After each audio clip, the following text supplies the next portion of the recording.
Գալստյան, բողոքի ակցիաների հետ կապված բանկային խարդախության հետ վերաբերվող մասնակիցները հայտարարում են, որ իրանք բազմակի անգամ դիմում են ԿԲ, բայց ԿԲ-ից ինչ-որ անհասկանալի պատասխաններ են գալիս։ Ուզում եմ իմանալ, կոնկրետ ինչ միջոցառումներ են ձեռք բերվում ԿԲ-ի կողմից, մասնավորապես խոսվում էր, եթե չեմ սխալվում, պարոն Նորբեկյանն էր կարծեմ ասում, որ քննարկվում է ապահովագրության մասին, ինչ-որ հնարավորության, ինչ-որ մեխանիզմների հետ կապված ինչ-որ հնարավորություններ եւ կան երկրորդ որպես հարց կան ինչ-որ ծավալներ, որոնք կարող է հնչեցնել այն 3 բանկերի կողմից հետաձգված պարտավորությունների ծավալները ինչքան են կազմում, կան արդեն ինչ-որ այդպիսի թվեր։ Թիվը ունենք, թիվը կարող ենք ասել։ Ենթադրաբար թիվն էլ կասենք, բայց ես սկսեմ մի քիչ ավելի հեռվից, որպեսզի մեր ունկնդիրների ու նայողների համար էլ որոշակի պարզ լինի։ Դեպքերի մեր ուսումնասիրությունները ցույց են տալիս, որ դեպքերի ճնշող մեծամասնությունում մարդիկ դարձել են կամ խաբեության զոհ, կամ ինքնուրույնաբար տրամադրել են իրենց PIN կոդերը, CVV-ները եւ այլն, այն ինֆորմացիան, որը որ չէր կարելի երրորդ կողմին տրամադրել։ Ֆրոդը միջազգայինորեն տարածված պրակտիկա է, այսինքն մենակ մենք չենք, մեր երկրում չի գրեթե ամեն օր։ Ես ում հետ որ խոսել եմ վերջի ժամանակում բոլոր երկրներում այդ կա։ Հիմա երբ որ դու անալոգային տնտեսությունից անցում ես անթվային տնտեսության, բնականաբար այդ զամոկների մեխանիզմները փոխվում է դառնում է թվային։ Ու այդ պարագայում մարդիկ նույնքան ուշադիր պիտի լինեն իրենց ոչ միայն ֆիզիկական գույքի պահպանությանը, այլ նաև վիրտուալ տիրույթում գտնվող իրենց տրամադրված պաշտպանության միջոցներին։ Դրա համար մեր հայրենակիցներին եւս մեկ անգամ խնդրում եմ, կոչ եմ անում, ոչ մեկի երրորդ անձանց չտրամադրել ձեր անձնական տվյալները։ Խաբեության հիմա նոր տեսակ կա, զանգահարում են օրինակ, ասում են բջջային օպերատորների մատակարարող ընկերությունից է, որևէ մեկից, մենք ուզում ենք կարգաբերել ձեր 5G ցանցը, խնդրում ենք հիմա մի հատ հաղորդագրություն կգա ձեր հեռախոսի վրա, որպեսզի դուք արագ ավելի ինտերնետ ունենաք, խնդրում ենք սեղմեք դրա վրա, սեղմում են, հետո դրա միջոցով կոդն են վերցնում, կոդի միջոցով մուտք են գործում իրանց բանկային ծառայությունների application-ները, հավելվածները, ուտեղ արդեն ոչ մեկ չի կարող կանխարգելել որևէ բան։ Այդ տեսանկյունից ես խնդրում եմ, ոչ մեկին մի տվեք։ Եթե դուք համոզված չեք, որ դա բանկի աշխատակից է կամ, չգիտեմ, ձեր իմացած մարդն է, եւս մեկ անգամ ադբոյ տվեք, զանգեք, ինքներդ զանգեք։ Զանգեք, տեսեք, հավաստիացեք իրականում այդ զանգը տեղի ունեցել բանկից, իրականում այդ ծառայության մասին է խոսքը։ Մենք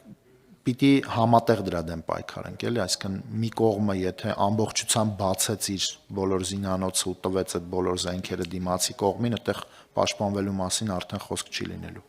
Հիմա ինչ վերաբերվում է այն դեպքերին, որը որ մենք ունենք,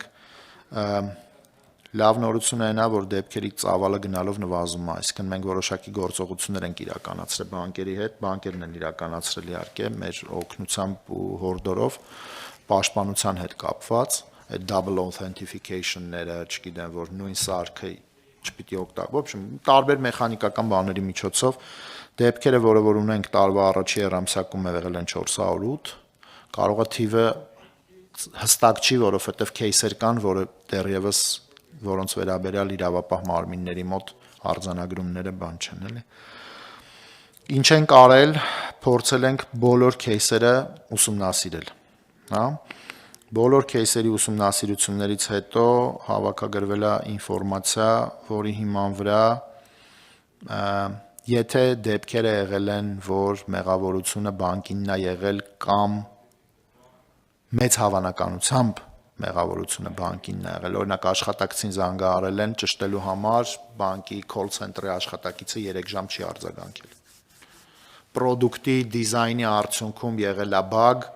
որը զեղծարարների կողմից օգտագործվել է, օրինակ on-line, off-line-ի անցման ժամանակ, այդ պրոդուկտով, որով կարելի էր միայն կատարել վճարում, հնարավորություն է անձեռվել այդ գումարը փոխանցել հաշվին, հաշվից կանխիկացնել։ Այդ բոլոր դեպքերում բանկերը առանց որևէ քննարկման կամ բանի մարդուն միանգամից գումարը վերադարձրել են։ Այդ մի մասը փակ է։ Այնտեղ առաջանում է եւս երկու ուղղություն, ըստ որի մարդու կողմից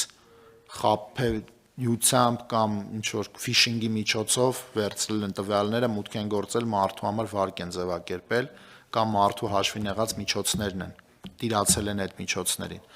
Վարկերի հետ կապված գիտեք, որ բանկերը 3 բանկը հայտարարել էին, որ 3-ից 5 տարի մորատորիում են հայտարարում, վարկային պատմության փչացում չի լինում,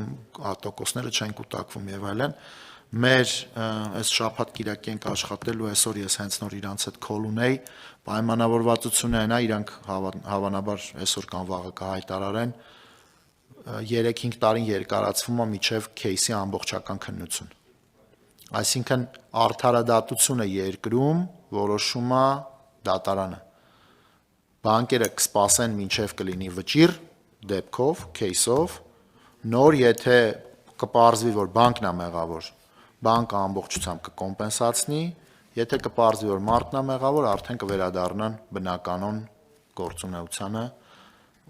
այդ տեսանկյունից։ Ինչ վերաբերում է այդ վարկերի մասով։ Բանի մասով, որ մտել են հաշիվներ, հաշիվներից արկա գումարներն են հանել, այդտեղ մի քիչ ավելի բարդ է։ Հիմա քննարկումներ կա, հուսամ մոտ օրերս դրա վերաբերյալ էլ որոշակի ինչ-որ կոնսենսուսային լուծում կունենանք, դա էլ կհայտնենք, բայց խնդիրը գիտեք ինչու՞մ է։ Մենք մյուս կողմն էլ պիտի հաշվի առնենք, էլի։ Պատկերացրեք, եթե ստեղծվում է ինսենտիվներ,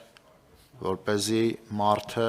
իր ինֆորմացիան, ես ու դուք գալիս ենք իրար հետ համաձայնության, ես դες տալիս եմ իմ ամբողջական տվյալները, դուք մտնում եք, վերցնում եք ինչ որ կա, հետո մենք ինչ որ պայմանավորվածությունների ներքո ինչ որ իրար բան ենք անում, արդյունքում ես գալիս եմ, ասում եմ իմ մոտից գումարներ տարել են։ Մենք պիտի հասկանանք, որ չպիտի թույլ տանք վստահության կորուստ համակարգում։ Այսինքն որոշակի լուծումներ պիտի անենք, բայց ամենամեծ խնդիրը էլի կրկնում եմ այնա, որ մարդիկ դառնում են խաբեության զոհ ու իրանք են ինքնակամ տալիս իրենց տվյալները կամ հնարավորություն են ստեղծում զեղծարարներին մուտք գործել իրենց device ու այդ device-ի միջոցով անել այն process-ները, որը որ արվում են։